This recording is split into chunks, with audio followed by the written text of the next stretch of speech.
The WWF, what the world is watching.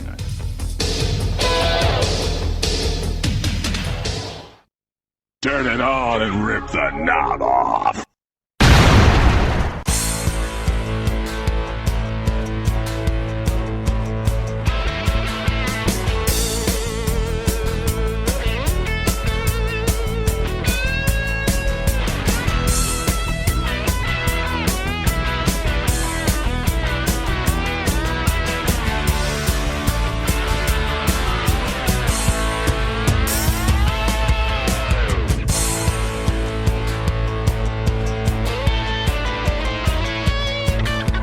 Hey guys, and welcome back to the Wrestling Memory Grenade. Now at episode 124, the fallout from WrestleMania IV here in 1988 in the World Wrestling Federation. That's right, guys. This week, we're diving into April news and results for 1988 in the World Wrestling Federation. Welcome back to the Grenade Show, guys. Took a couple weeks off, and I am your host, Ray Russell. I did say at the end of the WrestleMania IV review that I'd probably be taking a week off. Well, an unexpected second week as well here, just for the Grenade Show. All the other shows on WrestleCopia were up and running just fine and dandy last week, but it takes a whole lot more work here on the Grenade than it does any of the other podcasts here on the WrestleCopia brand. So, for those who missed the message on social media, I had a couple of my little ones fall sick. Nothing major, just pretty bad colds, which I too eventually fell into. But that's behind us now, and we continue to move on with the Grenade Show here this week, as the company is a-changing, as you heard at the beginning of this episode, a brand new intro for the World Wrestling Federation, as it is now the WWF, what the world is watching. And wishful thinking, got my fingers crossed here, hopefully the world is listening to the Wrestling Memory Grenade.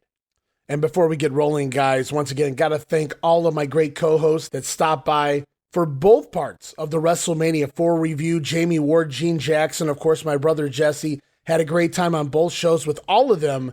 And you guys have no idea the work that went in, the effort, the time that went into putting those shows together. Some near 7.5 hours of audio there. I hope you guys really enjoyed that. Go back, check it out if you haven't listened to it yet. It's not just, oh, well, Dino Bravo got disqualified. Anybody can do that. No. I did a deep dive and once again busted out another definitive edition of WrestleMania, this time WrestleMania IV. And I'm going to break the fourth wall for just a minute here, guys. Just like a movie, everything's not necessarily filmed in order. Well, with those WrestleMania IV review, parts 1 and part 2, not necessarily recorded in order. I had to work around all of my great co-hosts, their schedules, their availabilities to get all of the recordings done.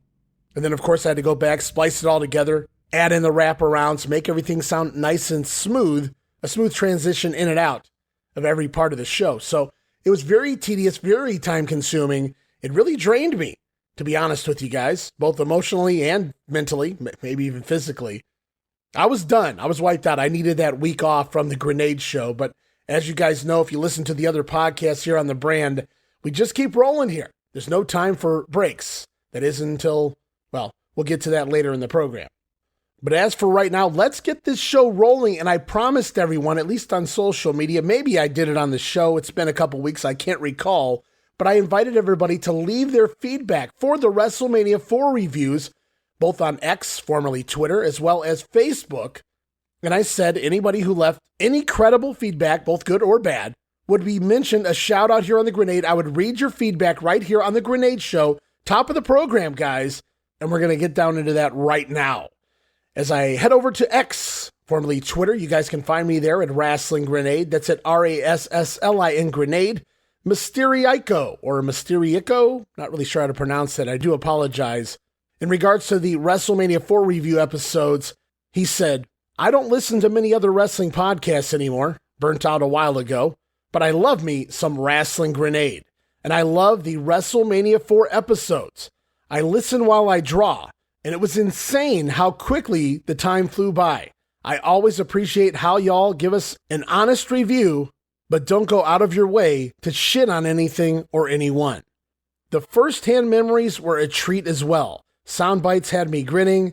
If WrestleMania IV was a radio broadcast, I bet it would be considered an all-time great. Love what you guys do. Looking forward to the rest of 1988. Got to thank you so much for that. Just brought a smile from ear to ear from me reading this. And then we're going to move over because we got a ton of feedback here from Facebook, guys. And it all starts with Scott Alderson, who wrote top-notch work as always. He goes on to say that I've done my own tournament in the wrestling podcast business, and it comes down to you, Ray Russell, versus Jim Cornette in the finals. Well, I do appreciate the kind words. I don't think I'm taking the trophy home. I know who wins that pony, but wow, it's great to be in the same field of names as one Jim Cornette. Thank you, Scott. A great follower of the WrestleCopia brand, a great backer. I appreciate those kind words. We go on. Seth Hughes says, I just finished the second part of your WrestleMania IV review, and all I can say is, wow.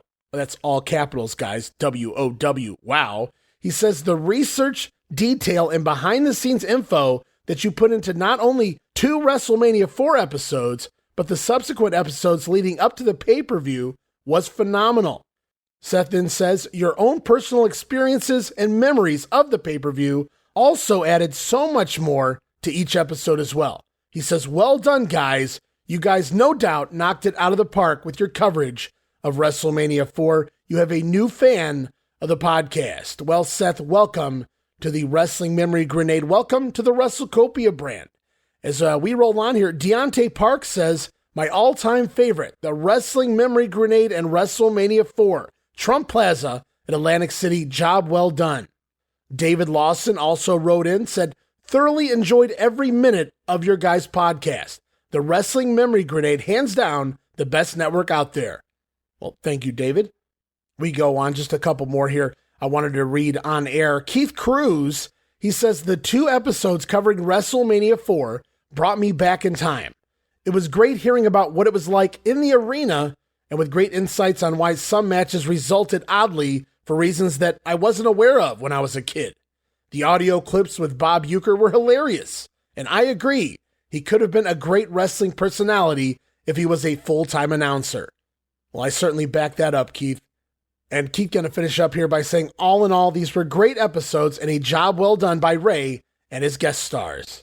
And then just a slew of names here I'm going to run through because it's a lot of great jobs, good jobs, job well done, coming from the likes of Pete Taylor, Paul G. Basso, Wesley Ostmeyer, Carl McAllister, Steve Reese, Lance Clearsea, Marcy O'Neill, and Buddy Landell's Cocaine. Gotta love that name. And I do believe he's wrote in before. But yeah, thank you guys so much for all the job well done messages. A little Barry Horowitz pat on the back for myself, and I hope Jamie Ward, Gene Jackson, my brother are out there listening, and they give themselves a little pat on the back as well for a hell of a 7.5-hour ride through WrestleMania IV. But that is now behind us, guys, and we move on to the following month, April. And it's time for some April news here for 1988 in the World Wrestling Federation. And I'll say this as we get rolling too. A lot of people have strong opinions about WrestleMania IV. Most either loved it or they hated it. While some people like Jamie Ward loved the tournament format, others I've seen online for years, they simply couldn't make it through that grueling process to get to the finals. And I get both sides. There's some charm to the show, obviously. I've talked all about it for nearly 8 hours. But at the same time, I'm not going to lie to you, there were certainly points in the show where it was rough. But say what you want about WrestleMania IV, at the end of the day, we know one thing, thanks to Gorilla Monsoon, it was indeed a happening.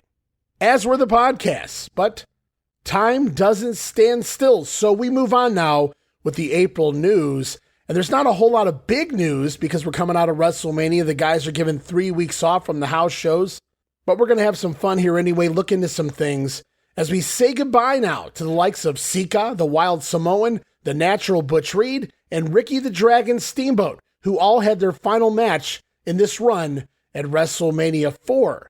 I should also note that the King, Harley Race, also finished up at WrestleMania before taking now what will be a lengthy sabbatical. Now, we will see Harley appear on TV in the upcoming weeks from some matches that he taped prior to WrestleMania. However, realistically, Harley is out following the Battle Royal match from that injury that he received during that matchup earlier last month against Hulk Hogan on Saturday night's main event. Remember the spot, Harley Race coming off the apron, going through that table, and a piece of the table causing an internal injury to Race to where he's going to have upwards to 1.5 feet of his intestines removed. Ugh. Well, if anybody can make it through it, certainly it'll be Harley Race. And we won't see Harley return until the fall. So, long live the king. And hey, how about this for a random hire alert? The Canadian lumberjack Jos LeDuc headed in to the WWF here in just a few weeks' time. The French-Canadian expected to be a heel managed by fellow Quebecer Frenchie Martin. And let's not forget, guys, many more newcomers headed in soon. The likes of the Big Boss Man, Shawn Michaels and Marty Jannetty, the Rockers, the Warlord and the Barbarian, the Powers of Pain, Mr. Perfect Kurt Hennig, Terry Taylor, and not new on the payroll, but a brand new character coming to WWF TV very shortly by the name of Brother Love. Yes, that late 80s into early 90s roster going to be here before you know it.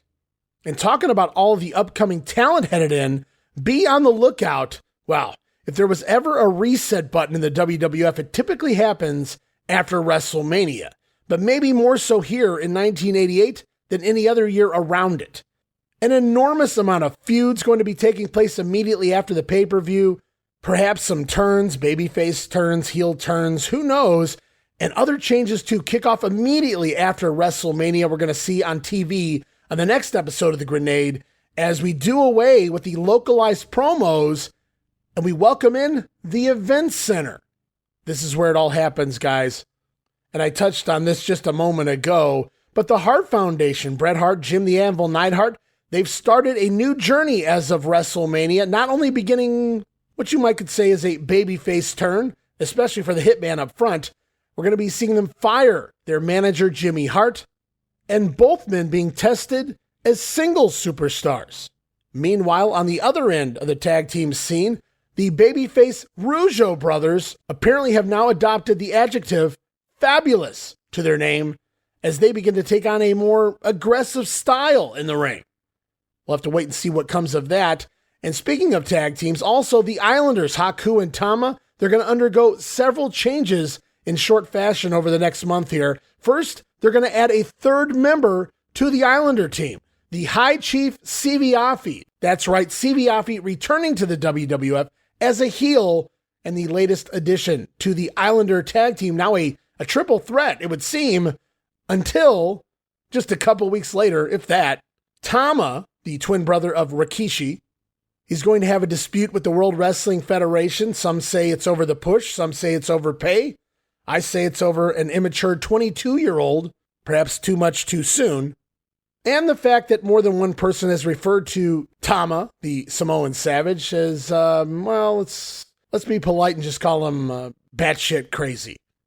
And of course, that dispute going to lead to Tama's departure from the WWF. As you guys will see as we go through April and May, Afi then going to fill in for Tama in some of the tag team matches for the Islanders and the Bulldogs, before Afi too again removed from WWF TV, this time permanently, and Haku going to go at it solo moving forward. So lots of things going on in that tag team scene. And guys, I did mention lots of new feuds are brewing, and of course recurring matches and feuds continuing as well, perhaps stemming from WrestleMania IV, maybe going back just prior to it. But you better believe that the $1 Million Man, Ted DiBiase, going to be chasing the Macho Man, Randy Savage, for that WWF title. Also, Strikeforce looking to regain their tag team titles from Demolition here on the upcoming house shows. And it doesn't end there. Also, Brutus the Barber Beefcake going to continue to chase the Honky Tonk Man for that Intercontinental title, while Honky, he plans his next hit on Brother Brutai. Then if you guys listen to the WrestleMania IV review, if you've ever seen the pay-per-view, you know damn well that Bret Hart, he was screwed, damn it.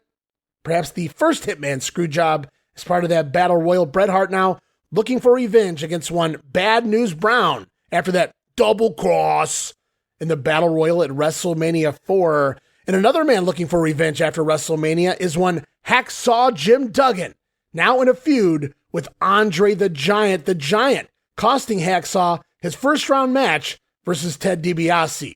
Duggan coming looking for revenge, and he's not coming alone. He's got that trusty 2x4 with him. Tough guy. You guys can also look forward to a heated rivalry between Jake the Snake Roberts and Ravishing Rick Rude after Jake's real-life wife, Cheryl, is introduced into the mix. It won't be long. Also, supplemental feuds to bolster the meaning of the matches on the upcoming house shows. You got to give them A for effort here. Maybe not so much the matches, but we're going to see new feuds. Battle of the Strongmen. The Canadian strongman Dino Bravo going to be taking on Ken Patera. Also, Junkyard Dog going to have some issues with the Outlaw Ron Bass, plus other pairings will continue for the short term, including the Ultimate Warrior versus the Mighty Hercules. The Bulldogs and the Islanders still going to be going at it. Bam Bigelow not done with the one-man gang, especially after WrestleMania. And Sam Houston and Danny Davis still getting it on at the house shows. Then from there, Greg the Hammer Valentine. He's going to be adding a new shin brace to his gimmick. The new shin guard for Greg the Hammer Valentine. Many say it's actually a weapon. And the hammer and his deadly figure four eventually going to lead to issues with the Rock, Don Muraco, and manager, superstar Billy Graham. Plus, if that's not all, a brand new primetime wrestling set. Is it coming? It's the one you guys all know from 88, 89, 90, into 91. And with the new primetime set comes the infamous banana phone. Can't wait till we get there. Plus, as I already mentioned, localized promos now turned into the Event Center, which is initially going to be hosted, many don't remember this, by Mean Gene Okerlund, going to be the initial host of the Event Center before being replaced in just, maybe a month or so by a fellow by the name of Sean Mooney.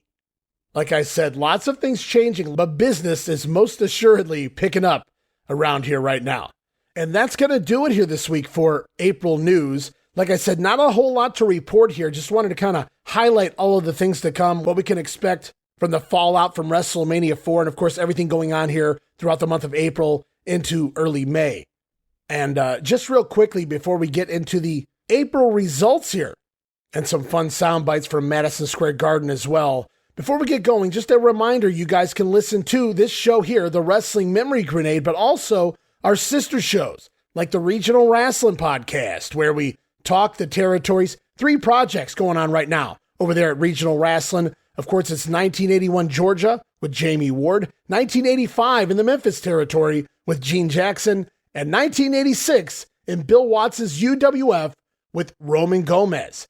Also now up, you can listen to our brand new podcast, the Pro Wrestling Academy, with the host with the most, the professor of Pro Racer himself, Mr. Dan Ginnity, as we go back in time and dissect, analyze, and have a lot of fun talking about the history of Japanese professional wrestling in the English language. And how could I forget the Wrestling Stoop podcast with the legend himself, Bob Roop, more than 20 years in the business, both in the ring as well as behind the scenes. Bob shares truly a lifetime of stories dating from 1969 all the way to 1990, his wrestling journey. And you can listen to all of those shows and more, all part of the WrestleCopia Podcast Network, located over at WrestleCopia.com. That's WrestleCopia.com, and anywhere your podcast streaming needs are met, from Apple to Spotify, Pocket Cast, and beyond. And be sure to follow me on social media, guys, for all the latest goings on here at the WrestleCopia Podcast Network. And you can follow me on X, formerly Twitter, at Wrestling Grenade. That's at RASSLIN Grenade. Also, follow and like me, Facebook.com/Wrestling Grenade, and subscribe to YouTube.com/Wrestling Grenade. And last but certainly not least, now a great time. God, we've had so many patrons join in the last several weeks here. Business is definitely picking up for the WrestleCopia brand, and you guys can join too, part of that $5 all access tier over at patreon.com/WrestleCopia. That address again, patreon.com/WrestleCopia, where you get so many gifts for just $5, including all of my insanely detailed show notes for every episode of The Grenade Show, Regional Wrestling, and the Monday Warfare podcast. And hey guys, there's rumors that very soon we'll be adding show notes for many episodes of the Pro Wrestling Academy, so you're going to want to access those as well. But not only do you get the show notes, you get remastered versions of the earliest episodes of The Grenade Show, covering the 1989 NWA project, includes enhanced sound quality, plus new content and conversation never heard before. Then from there, hey, you guys know it by now. If you're a patron, it's early access to many of the podcasts here on WrestleCopia, where you can listen days and sometimes as much as a week earlier than the rest of the listeners. But that's still not all. You also get digital downloads for your viewing and reading pleasure, random bonus video drops, video casts have started to make the way onto Patreon. Go check out Grunt the Wrestling Movie right now.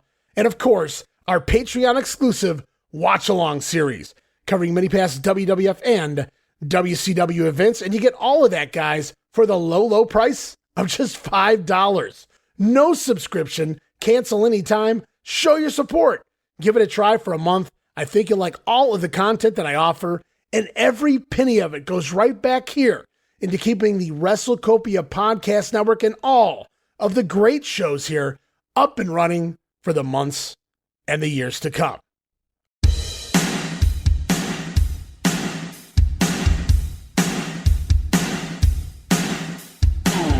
Hey guys, you're invited to join us April 20th, Orlando, Florida at the fabulous Rosen Center Hotel for Barry Rose and Captain Nick Massey's Glory Days GrappleCon. Tickets available right now at eventbrite.com. It's a full day of events, meet and greet with dozens of your favorite wrestling superstars, both past and present. It all kicks off 10:30 in the morning. Ron Simmons, a special 1-hour Q&A session. Damn! Then from there, meet and greet all of the great superstars in attendance. Get your pictures, get your autographs, and spend some time. Have some conversations. Make a memory. Before we head off to the Legends of World Class reunion panel, hosted by former announcer Mark Lawrence. Just some of the names on the panel include Brian Adias, Al Perez, the One-Man Gang, Missy Hyatt, and Jack Victory. They're going to go back in time and discuss their time in the world-class territory. Then from there, late in the evening, it's a shot of Jack with Jack Victory. So come on in, stop by, have a good time, have some drinks, and most assuredly, have quite a few laughs as well. Again, mark your calendars, April 20th, Orlando, Florida, the Rosen Center Hotel. It's the Glory Days GrappleCon. Get your tickets today over at eventbrite.com.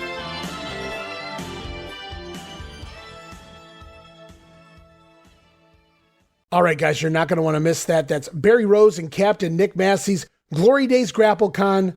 Mark your calendars, April 20th, the fabulous Rosen Center Hotel, Orlando, Florida. I'm going to be there. The missus is going to be there. We're going to have a great time. We're making a vacation of it.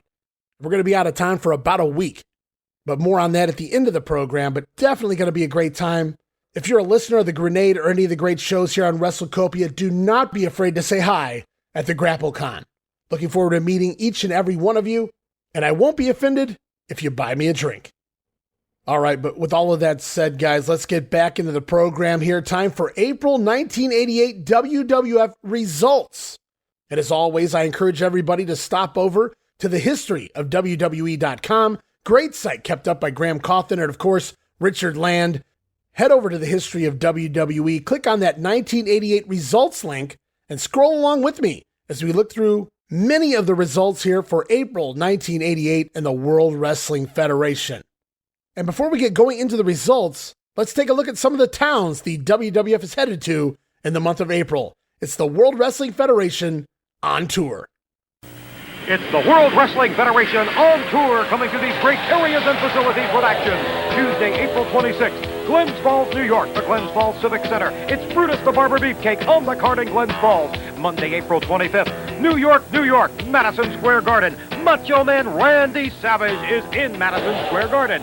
Sunday, April 24th, Landover, Maryland, the Capitol Center. The $1 Million Man, Ted Dibiase, sees action in Landover. Saturday, April 23rd, Pontiac, Michigan, the Pontiac Silverdome. Hacksaw Jim Duggan on the card at the Silverdome. Saturday, April 23rd, Providence, Rhode Island, the Providence Civic Center. You'll see the Islanders with Bobby the Brain Heenan in Providence. Friday, April 22nd, Springfield, Massachusetts, Springfield Civic Center. The Honky Tonk Man on the card at the Civic Center.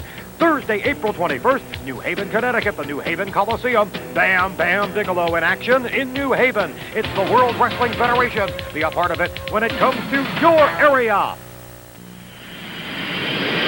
It's the World Wrestling Federation on tour, coming to these great areas and facilities with action. Friday, April 29th, Columbus, Ohio, the Ohio Center. Ricky the Dragon Steamboat returns to Columbus. Thursday, April 28th, Phoenix, Arizona, Veterans Memorial Coliseum. Demolition Tag Team title defense in Phoenix. Thursday, April 28th, Louisville, Kentucky, the Louisville Gardens. The one-man gang on the card in Louisville. Wednesday, April 27th, Allentown, Pennsylvania, the Allentown Fairgrounds Agricultural Hall. The Junkyard Dog tops a great card in Allentown. Wednesday, April 27th, Toledo, Ohio, the Toledo Sports Arena, the $1 Million Man, Ted Dibiase, in Toledo.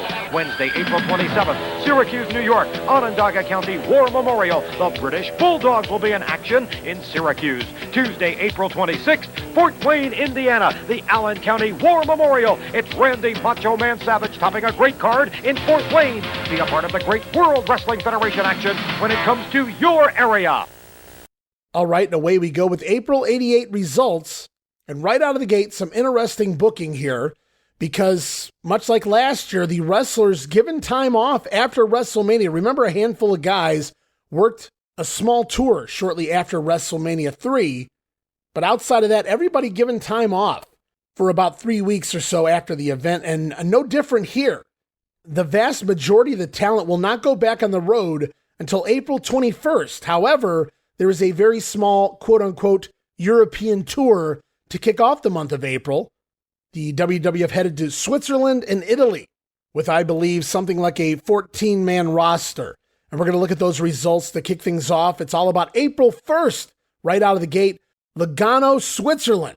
Going to see Steve Lombardi over Brady Boone. The Ultimate Warrior defeat Andre the Giant on a DQ. It's Hacksaw Jim Duggan pinning the mighty Hercules. Koko B. Ware over the Outlaw Ron Bass, and Brutus the Barber Beefcake downing Greg the Hammer Valentine. And listen to the, well, I guess you could call it the main event, if you will. Listen to these results, guys. The Young Stallions, Jimmy Powers and Paul Roma defeating brand new WWF Tag Team Champions, Demolition. You heard me right. Talking about wanting to send the fans home happy. Now, obviously, not a title match, but wow, the Young Stallions over Demolition. I wish that was on film. But I'll tell you what was on film the following day, April 2nd, Milan, Italy. Televised on Italia 1. Included Dan Peterson on commentary. And these matches are out there. I have this video. And the results here looking like this. It's Brady Boone over Steve Lombardi with a German suplex. Here comes sweet revenge. Demolition defeating the Young Stallions. Axe scoring the win over Paul Roma following the Demolition decapitation. Then from there, Brutus the Barber Beefcake over former partner Greg Valentine on a disqualification. Hammer getting a little too aggressive, shoving referee Dave Hebner. More action on the card. It's Birdman Koko B. Ware pinning the Outlaw Ron Bass with a schoolboy roll-up. The Ultimate Warrior battling his current nemesis, the mighty Hercules, to a double countout.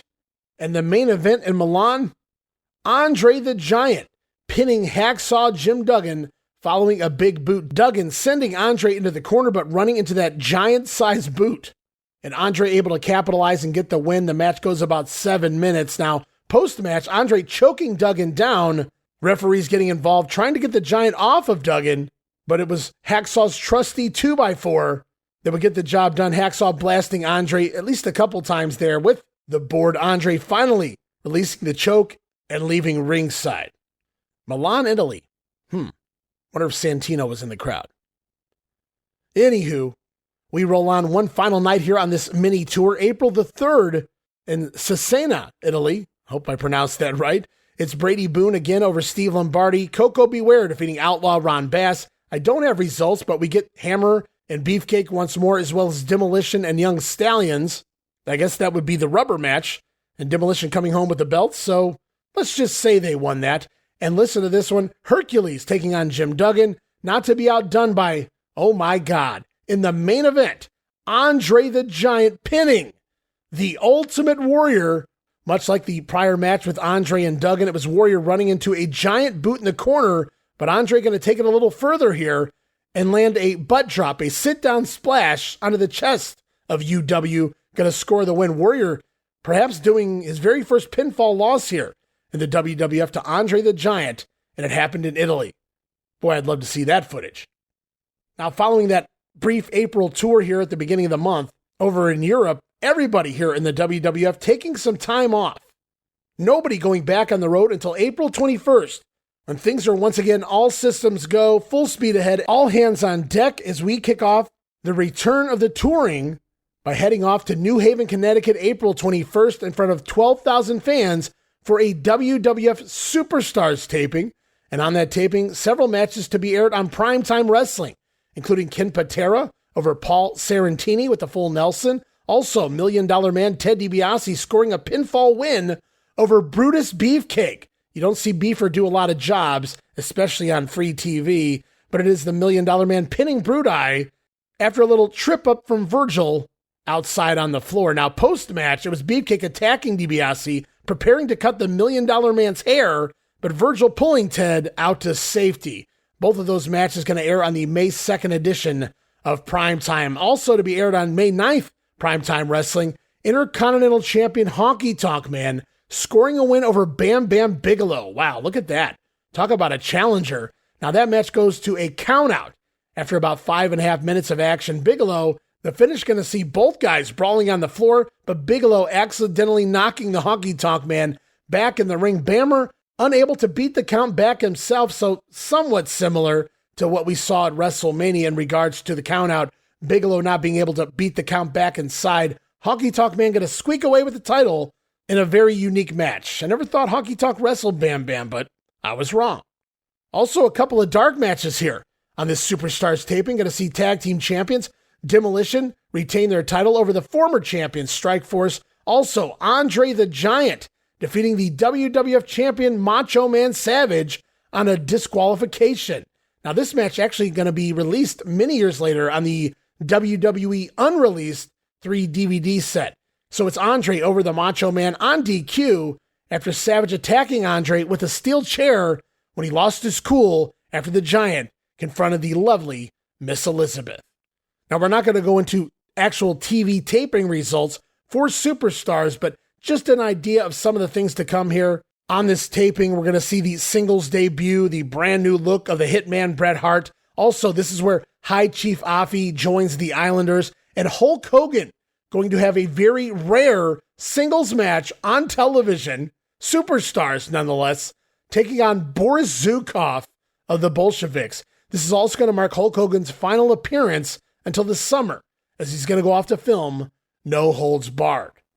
And we roll on to April 22nd, and a hybrid taping, both for Saturday night's main event to be aired on April 30th, as well as the May episodes of Wrestling Challenge. And in a dark match, it's Andre the Giant pinning Jake the Snake Roberts. Post-match, getting a little bit of his heat back, it's the Snake Man landing the DDT on Bobby the Brain Heenan. Wow, Andre and Jake back in 88, Andre and Warrior back in 88, and Andre scoring pinfall wins. Now, as I mentioned, this is where they tape the 16th edition of what will be Saturday night's main event to be aired April 30th on NBC, but it's also a Wrestling Challenge taping, which will feature the debut of female ring announcer Mike McGurk, the daughter of one longtime pro wrestler and even more well-known pro wrestling promoter Leroy McGurk in the old Tri-States Mid-South territory before Bill Watts engulfed that. But here she is, Mike McGurk, about to make her WWF debut here on Wrestling Challenge, where she will stay for the next 5.5 years. So welcome aboard, Mike. Also, on this Wrestling Challenge taping, it's going to be our first instance of the Rougeau Brothers being referred to as fabulous. Well, that just sounds fabulous, doesn't it? And it's back to the house show results, guys, and things are going to get a lot more cookie cutter now thanks to the event center. We're going to see a whole lot of the same matches in a lot of towns, which should cut down on scrolling through so many results, but at the same time, going to make for some interesting matches as well. And it all kicks off April 23rd in front of 6,700 fans in Providence, Rhode Island at the Civic Center. Brady Boone battling Steve Lombardi to a draw. It's Dino Bravo over Ken Patera by forfeit after Bravo attacking Patera during an arm wrestling contest prior to the matchup. Now you see, Dino was about to lose the arm wrestling match, and as a result, he attacks Ken Patera, leaving him unable to compete. Also on the card here, in Providence, it's the Islanders and Bobby Heenan defeating the British Bulldogs and Koko B Ware in a WrestleMania revenge match. Heenan and the Islanders going over again. Also, Jose Luis Rivera pinning Barry Horowitz It's Ted DiBiase over WWF Champion the Macho Man on a countout. Ladies Champion Sensational Sherri pinning Desiree Peterson. Junkyard Dog over Outlaw Ron Bass on a disqualification. And the Ultimate Warrior defeating the mighty Hercules.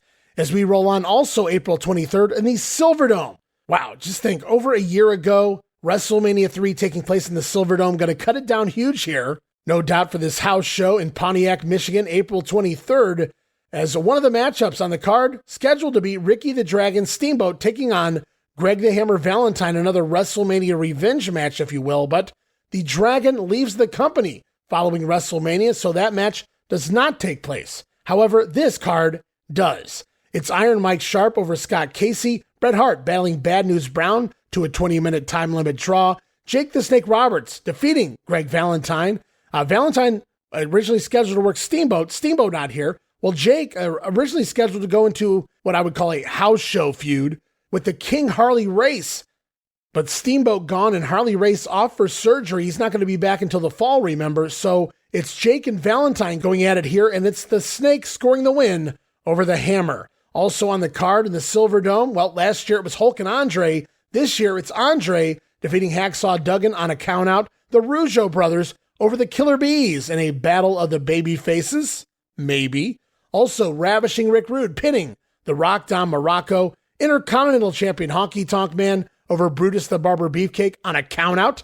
Beefcake caught chasing Peggy Sue around ringside, counted out during the title match, but eventually getting hold of Peggy Sue, ripping her hair off. Hey, that's a wig. Peggy Sue was none other than Jimmy Hart in drag. Jimmy Hart barred from ringside for these upcoming matches, disguising himself as Peggy Sue, as Beefcake outing Jimmy Hart here, removing his garments, but Honky Tonk Man gonna retain. And the final match of the night here at the Silverdome, Demolition retaining their titles over Strikeforce. As we go on, also April 23rd in Lowell, Mass. I do not have results, but I do have the matchups. It's the C Show. Everybody coming to town here includes Lanny Poffo versus the Conquistador, number one, numero uno, if you will. Jimmy Powers versus Nikolai Volkov, which leaves Paul Roma to take on Boris Zukov. Then from there, Jim the Anvil Neidhart, now a solo wrestler, battling Sam Houston. It's George the Animal Steel versus Dangerous Danny Davis, and the main event featuring Bam Bigelow going one-on-one with the one-man gang. Then from there, April 24th, Plymouth, New Hampshire at the Foley Gymnasium. Outback Jack back on the road, battling the Conquistador, Sam Houston versus Danny Davis, Bolsheviks going in tag team action with the Young Stallions. It's George Steele versus Jim the Anvil Neidhart, and the Junkyard Dog taking on Outlaw Ron Bass. Now, I do have it on good authority that George Steele was injured and missing some shows around this time. Now, since I don't have results, it's very likely that Steele may not have even participated at these events, but that's where we're at. As we roll on, also April the 24th at the Maple Leaf Gardens, Toronto, Ontario, Canada, featuring Gorilla Monsoon, Bobby Heenan on commentary. Billy Red Lion's going to fill in for the Brain on several of the matches as well. Going to see Scott Casey over Iron Mike Sharp at the Bulldog. Match goes about 10 minutes. Then from there, the Rougeau Brothers defeating the Killer Bees when Jacques Rougeau pinning Jim Brunzell after Brother Raymond punching Brunzell in the face as Brunzell attempted a power slam on Brother Jacques. So the Rougeaus quickly becoming aggressive here. We'll see if that works out for them. Also on the card here in Toronto, Ravishing Rick Rude pinning the Rock Don Muraco. Rude using his feet on the ropes for added leverage there. Then it's Jake the Snake Roberts pinning Greg the Hammer Valentine, again subbing for the injured Harley Race. Jake landing the DDT to score the win there on the Hammer. From there, it's Andre the Giant over Hacksaw Jim Duggan. This was actually originally supposed to be Andre versus Bam Bigelow, but instead Duggan subbing in here. Their feud going to go on now. Andre over Hacksaw on a countout after nailing Duggan with his own 2x4 out on the floor. And then it's six-man tag team action. The Islanders teaming with manager Bobby Heenan, defeating the British Bulldogs and Koko B. Ware. Tama this time scoring the win over Koko after Bobby Heenan knocked Koko off the top rope. Tama taking the advantage and scoring the win there for the heels. And then in the main event with Jimmy Hart barred from ringside, it was Intercontinental Champion Honky Tonk Man with quote-unquote Peggy Sue defeating Brutus Beefcake again on a countout. Beefer once again getting a hold of Peggy Sue, revealing her to be Dun, dun, dun. Jimmy Hart. As we move on from there, at Landover, Maryland, the Cap Center, April the 24th, just 4,500 fans to the Capitol Center. Going to see Barry Horowitz over Jose Luis Rivera. Brady Boone pinning Steve Lombardi. Once again, it's Dino Bravo defeating Kim Patera by forfeit. We get the same arm wrestling shenanigans. Once again, Bravo about to lose, attacking Kenny, doing us all a favor. Match doesn't happen. Bravo going to score the win on a forfeit there. But you have to wonder, shouldn't there have been a disqualification for Ken Patera? I guess it really doesn't matter. Also on the card, the Hitman, Bret Hart, battling Bad News Brown to another 20-minute draw. It's the Ultimate Warrior pinning the mighty Hercules. Ladies champion Sensational Sherri over Desiree Peterson. Tag team champions Demolition defeating Strikeforce. Also on the card, Bam Bigelow versus the One-Man Gang. I don't have results for that one, but in the main event, it's the $1 Million Man, Ted DiBiase, defeating the Macho Man, Randy Savage, on a countout.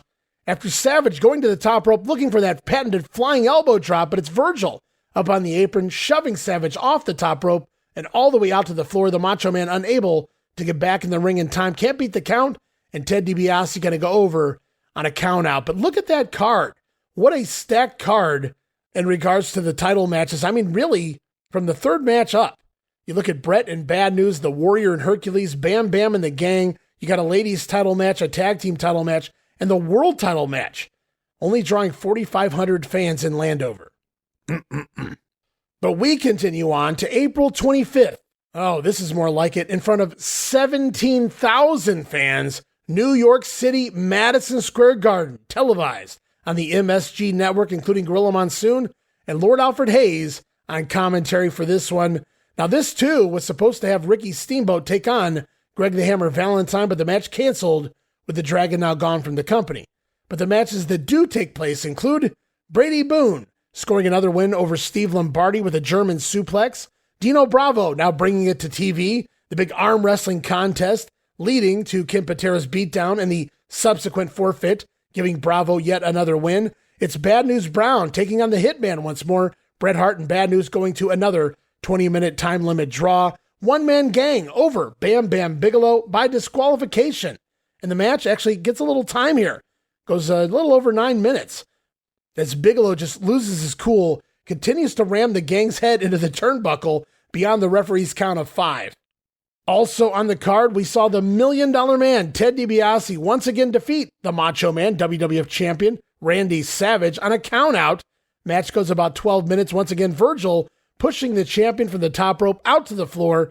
Savage not able to beat the count, but he does find a steel chair, which he uses to chase the challenger and his bodyguard away from ringside. And right now, we're going to go backstage. We're going to hear from Gorilla Monsoon standing by with the $1 Million Man, Ted DiBiase. And then from there, it's his lordship, Alfred Hayes, with the WWF Champion, the Macho Man, and the lovely Elizabeth. I'm standing here in the interview area, thank you, your lordship, incidentally, with a man who was victorious for the first title defense by the Macho Man, Randy Savage. However, you're smart enough, you're clever enough, and you have enough money to understand that you do not, I repeat, you do not win the title on a countout or disqualification, only on pinfalls and submissions. You know, Gorilla Monsoon, ever since I've been in the World Wrestling Federation, it's always been if. Everything I've said that I was going to do here, I have done. Starting with buying the title, telling everybody that Andre the Giant would beat Hogan, and I told you people that I would take care of Randy Savage. That's right. First title defense. I don't care how you cut it, Savage. I don't care how you cut it. When the smoke cleared and the dust settled, whose arm was raised in victory in your first title defense? The $1 Million Man. You can't do this, you can't do that. Who has the gold, Mr. DiBiase? Who's got the rule books from the rest of the World Wrestling Federation behind him? Randy Savage. But let me tell you something, Savage. I've said it before, I'm going to say it again right now. I proved to the whole wrestling world tonight what kind of man I am. Don't get me wrong, I'm not cutting you short. You're a great athlete or you wouldn't be at the top in the World Wrestling Federation, but you are not the caliber of wrestler that I am. You didn't have any guardian angel out there tonight to help you. All you had was sweet Elizabeth, and that ain't enough. What this match means is one thing. In my mind, I'm the champion, and you got to face me again, and the next time I'll leave no doubt in anybody's mind, including yours. Are you proud of that kind of victory, of this man's interference out there? Is that the kind of victory you want? Let me tell you something. They don't say how, they just say who, baby. I got my hand raised, and believe me, that belt will be mine. You can take that to the bank. My guest right at this moment is the undisputed champion, Randy Macho Man Savage. Randy, a little while ago, Gorilla Monsoon had this interview with Ted Dibiase. Now, he said it was a shallow victory. What were your thoughts on this? Man, I don't care anything what he says, and I'm talking right to you, $1 Million Man. I'm talking right to you. I'm the World Wrestling Federation champion. WrestleMania IV, I dropped an elbow on you, and I pinned you 1, 2, 3. Yeah, from the sky, I put it on you. Yeah, and I was about to do it again. My first title defense in MSG, Madison Square Gardens. I got goosebumps right now, and I wanted it bad. I wanted Macho Man this bad right here. Didn't I, Elizabeth, huh? Didn't I? Yeah, and the $1 Million Man, with all your dirty money, yeah. Your bodyguard, Virgil, you're proud of him on the outside, right? Knocking me off the rope, got the shallow victory, huh? That's the only victory that you could ever get against the Macho Man Randy Savage. I demand a rematch, yeah. And I'm talking a champion demanding a rematch with the challenger, yeah. President Jack Tunney, know my name, know my voice, because I'm going to be in your office in the morning, yeah. Before you come in, I'm going to knock the door down, and I'm going to be sitting in your chair. And I want the $1 Million Man. I want the $1 Million Man. And it's a World Wrestling Federation history, yeah. The history of this belt. I'm talking to you, $1 Million Man. When I get you in the ring, it'll be the last time you ever wrestle for the belt. Come on. That's a very enraged Macho Man. And believe me, Ted DiBiase, you better be careful. Sounds like vengeance is mine. If you read between the lines, The Macho Man Randy Savage, he's not happy with the count-out loss. He retained the title, yes, but he has pride on his mind here, looking for revenge. Meanwhile, DiBiase gets the win, which should assure him another championship matchup in the not-so-distant future, so we'll have to pay attention how things shake out here at Madison Square Garden. Also on the card, Barry Horowitz over Jose Luis Rivera with a nice-looking Russian leg sweep. Then it's ladies champion Sensational Sherri defeating Desiree Peterson before we head backstage one more time as our next matchup going to feature the Ultimate Warrior taking on this man, the mighty Hercules. Gorilla Monsoon here in the locker room area of Madison Square Garden with one of the most predominant members of the World Wrestling Federation, referring to Hercules. Where is Bobby the Brain? Bobby the Brain, you don't have to worry about him. Because one thing you always know about Bobby, he's out there thinking of something good for somebody. Well, it would seem to me that a match of this magnitude, in fact, things didn't go all that well for you in Atlantic City at WrestleMania IV. So I figured, if anything, the Brain would be here. The Weasel definitely would be here.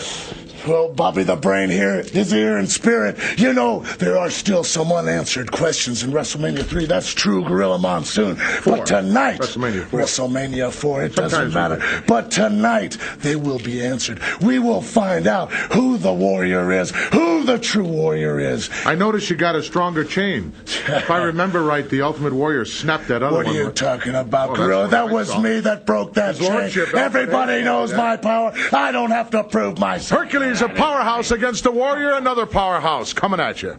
So there it was, Gorilla Monsoon standing by with a Bobby Heenan-less mighty Hercules, and that may have hurt him here because it's the Warrior scoring the win over Herc with the Gorilla Press drop. That is a sight to see for sure. One more matchup here in the Garden, going to see tag team champions Demolition take on the former champions Strikeforce, as right now we head off Gorilla Monsoon standing by with the new champs, the Demos and manager Mr. Fuji. Then from there, it's Alfred Hayes with the former champions Rick Martel and Tito Santana. Gorilla Monsoon here in the locker room area of Madison Square Garden with the newly crowned World Wrestling Federation Tag Team Champions. Congratulations, Mr. Fuji. However, the way that you acquired it leaves a lot to be desired. Anyway, I say, first time we meet Fabulous, what you call Strikeforce, we beat you, right? What you call? Those are the former champions. What do you mean, what you call? That's why I say what you call, because we are now the champions. And we will prove to be greater champions. My Demolition to hard training, but they will go to harder training now and be prepared to defend the title. Fuji, let me say this, that this could be the shortest-lived tag team champions in the history of pro wrestling, being that it could all go down the tubes right here in the Garden tonight. Let me tell you, you sound like Jimmy the Greek. We are the Demolition, Mr. Fuji. Smash? Well, you said it just perfect. Former champions, that's what they are. And now we're at Madison Square Garden, the Mecca of wrestling. Well, Strikeforce, you used to have the belts. Your luggage used to be a little bit heavy when you dragged it around town. But what happened? It's light. Because Mr. Fuji told us to win. And when he says to win, we do anything. That means kick in teeth. That means break bones. And that's what we're going to do tonight right here. You know, Axe, let me ask you this, Axe. I saw the match. I called the match in WrestleMania IV in Atlantic City. You guys were hungry. Extremely hungry, and rightly so. But right now, it is indeed Strikeforce, Tito Santana, and Rick Martel who are the hungry ones. They're not hungry enough, Monsoon. You can boast about them. You can build their egos. But what they have to do, they've got to come after us.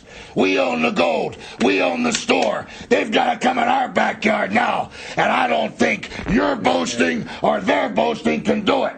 We're fighting champions, and we'll prove tonight how much we can fight. Title on the line tonight. Right now with me are a team of young gentlemen who recently had the misfortune to lose their title. But believe me, they're trying to get it back, and this is their opportunity.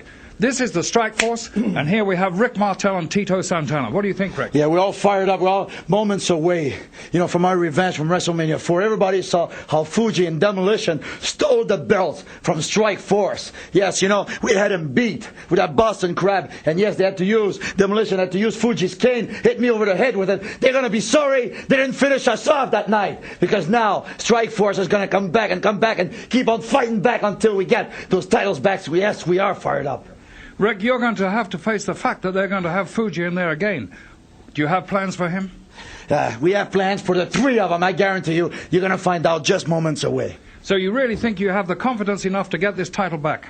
There's no doubt in my mind, Lord Alfred Hayes, that we are the better team. Demolition, you keep wondering, after the punishment they gave us in Atlantic City, they say, why do we keep coming back? Let me tell you why, brother, because we got the guts. We got the determination to get the belts back. There's no doubt in my mind or Rick's mind that we are the better team. All we ask you, Fuji, is to keep your nose out of our match, and let's find out just how bad those big bad boys really are. Because we know what we can do. Let's find out what they're all about, baby. These two young men have a lot of confidence. Yeah. What a match this is going to be. Well, Demolition certainly talk a great game there. Let's see what they can do in the ring, as they will indeed retain. It's Demolition over Strikeforce. Kind of short match. Match only goes a little over 7 minutes. Smash going to pin Tito Santana after Mr. Fuji interfering, hitting Tito with his cane as Santana prepared to put Smash away with the figure 4 leg lock. So the Demolition retained. Randy Savage retains, though he loses his match. Nevertheless, a fun night here in the Garden. And we've only got about 5 more show results here, but you'll see what I mean when I get there. First, we're going to look at this singular show, Montreal, Quebec, at the Forum, April the 25th. Scott Casey over Iron Mike Sharp. The Rougeau Brothers coming home, defeating the Killer Bees. Ravishing Rick Rude over the Rock Don Muraco. Jake Roberts continuing to pin Greg the Hammer Valentine in the absence of Harley Race. Also on the card again, IC champion Honky Tonk Man over Brutus the Barber Beefcake, doing the countout deal once more. And the Islanders going to team with manager Bobby Heenan to score the win over the British Bulldogs and Koko B. Ware. That all leads us to the main event. Is Andre, the French Giant, picking up a victory over Hacksaw Jim Duggan. Now from here, guys, April 25th-ish, somewhere around that point, this is where we get cookie cutter, as I said, where we're going to see A, B, and C shows, but a lot of them going to be identical. Certainly in the matchups and usually in the results as well. So we're going to kind of fly through here. 4 more results to look at, but a whole lot of towns they're taking place in. You'll see what I mean as we go off now to a quartet of events taking place April the 25th in Groton, Connecticut at the Grosso Southeastern Technical School. April 26th and in Toms River, New Jersey at the North High School Gym, Allentown, Pennsylvania. On April the 27th at the old Ag Hall in front of only 800 fans. And then also April 28th in White Plains, New York at the Westchester County Civic Center. You might guess by the high school gyms, Ag Hall, this is indeed a C show. Again, Allentown only drawing 800 here for this show. And replacing George Steele versus Jim Neidhart on these cards, more often than not, it's going to be S.D. Jones scoring a win over George Scotland. Also one night at countout, but S.D. Jones over George Scotland here on the C-Town show. Of course, George, yes, guys, the son of the legendary Arnold Scotland. Now, also on these C-Show cards, it's Outback Jack over the Conquistador, number 1. Not sure if that's Jose Estrada or Jose Luis Rivera. But also on the card, Jos LeDuc. Big Jos LeDuc making his WWF debut, scoring a win over Jose Luis Rivera. So Rivera either doing double duty as a Conquistador or both guys on the card, Estrada and Rivera. Either way, though, Jos LeDuc now here, and he picks up his very first WWF win over Jose Luis. Also on the card, Young Stallions defeating the Bolsheviks on a disqualification. Really, we can't do a pinfall there. Velvet McIntyre defeating Judy Martin, one half of the former ladies tag team champions there. Then from there, it's Sam Houston over Danny Davis. Some nights it's Davis over Houston. Take your pick. And the main event of these C-Town shows, it's the Junkyard Dog over the Outlaw Ron Bass. As we continue on, a quintet of events here, all with the same outcome. And we're talking April 26th, Fort Wayne, Indiana at the Allen County War Memorial. Toledo, Ohio in the Sports Arena on April 27th. Then from there, April 28th, Phoenix, Arizona, Veterans Memorial Coliseum. April the 29th, Fresno, California in the Selland Arena. And then closing out the month, April 30th in San Francisco, California at the Cow Palace in front of 11,104 fans. It's Steve Lombardi over Brady Boone, Lanny Poffo defeating Barry Horowitz. Dino Bravo and Kid Patera continue their shtick with the arm wrestling match leading to the forfeit for Bravo's win. It's the Ultimate Warrior over Hercules. Bret Hart battling Bad News Brown to a 20-minute draw. Ravishing Rick Rude pinning the Rock Don Muraco. $1 Million Man Ted DiBiase over Randy Savage on a countout. And Strikeforce picking up victories over Demolition on a disqualification. So the world champion, the tag champions, Rude and Muraco, Bad News and the Hitman, Warrior and Hercules. I guess we could call this the A shows, I would have to assume. Which would make these next trifecta of results the B show, I would imagine, throughout this tour. April 26th in Glens Falls, New York at the Civic Center. April 27th, Syracuse, New York at the Onondaga War Memorial. And April 28th in Louisville, Kentucky at the Louisville Gardens. Now in Glens Falls, Louisville, and Columbus, we get Jake Roberts over Greg the Hammer Valentine. But in Syracuse only, it's Hacksaw Jim Duggan pinning Jim the Anvil Neidhart. What a slobber knocker. What a hoss fight that would have been between those two, Duggan and Neidhart. But I notice Duggan working Syracuse, but he doesn't work his hometown of Glens Falls. To quote the Hurricane, what's up with that? Now, every night, guys, it was the Rougeau Brothers over the Killer Bees. Love what they're doing with the Rougeaus now after WrestleMania. Ladies champion Sensational Sherri over Desiree Peterson. Scott Casey putting away Iron Mike Sharp. IC champion Honky Tonk Man defeating Brutus Beefcake on a count out. The stipulation continuing, Jimmy Hart barred from the building, so he comes in dressed as Peggy Sue. Also, it's Bam Bigelow battling the one-man gang to a double disqualification every night. Rick Rude continuing to use the ropes to score pinfalls over the Rock Don Muraco.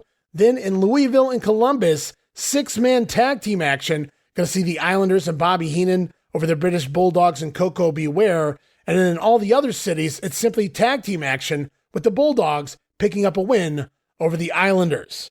So it does appear that Koko B. Ware is the weak link. The Bulldogs finally able to score a few wins going up against the Islanders 2-on-2.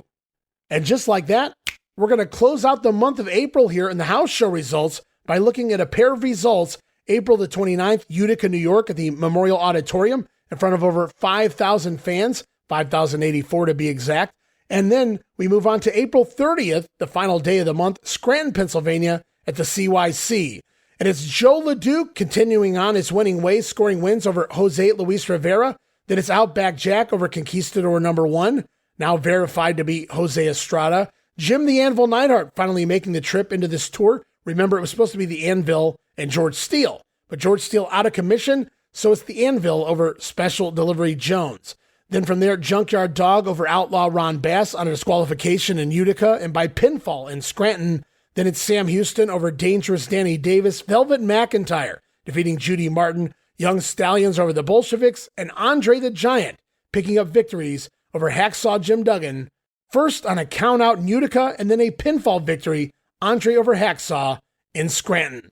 And wow, these shows certainly fly by with those cookie-cutter house show results, but that's okay. It leaves more time to expand on the news, add a few extra promos and sound bites. But as you guys can tell, The fallout from WrestleMania IV definitely in effect here. Lots of new matchups here on the house shows. Lots of title rematches. Savage and Dibiase, Strikeforce and the Demos, Beefcake and Honky Tonk, but also some other interesting pairings. Rick Rude and Don Muraco really sticks out to me. And the Rougeau Brothers slowly creeping into that upcoming heel turn.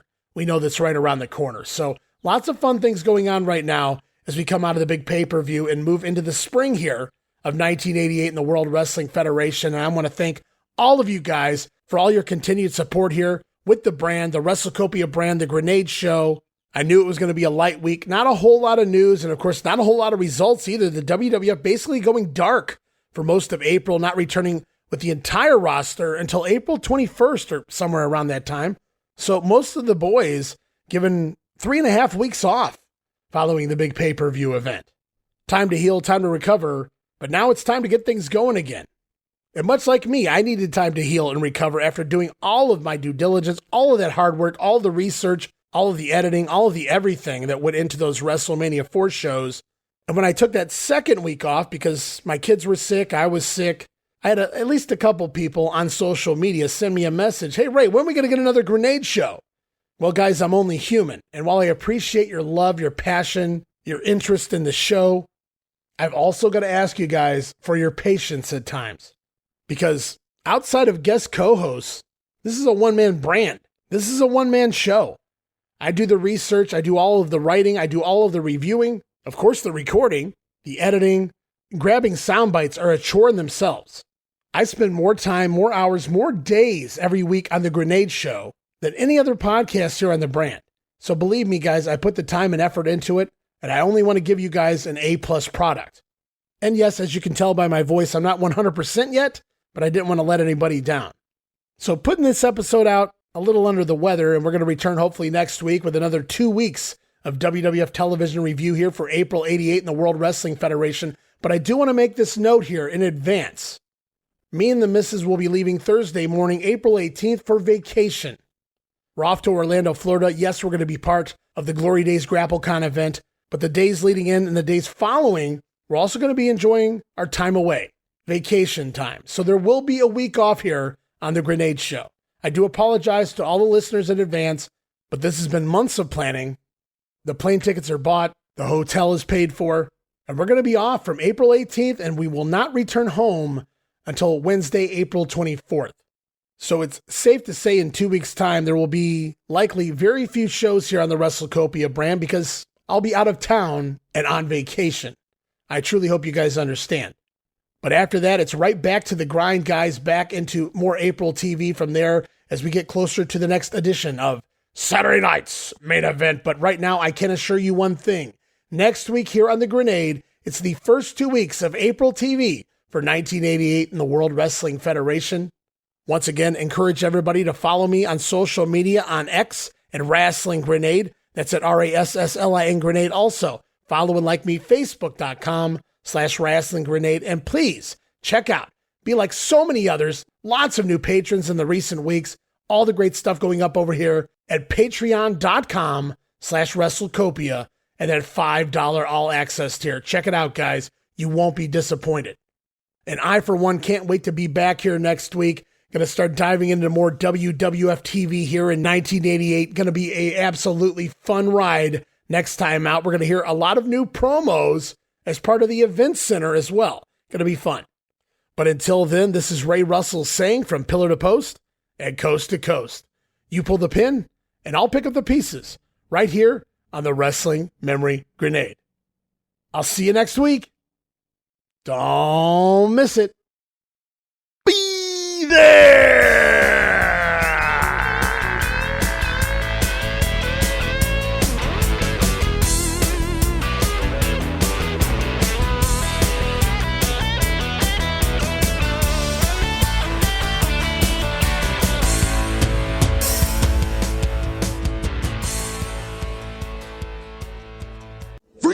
Freak out! Yeah, Madison Square Gardens, MSG. Yeah, the love affair continues. World Wrestling Federation Championship match. Yeah, first title defense in MSG. $1 Million Man, the Macho Madness thing is going on and on and on.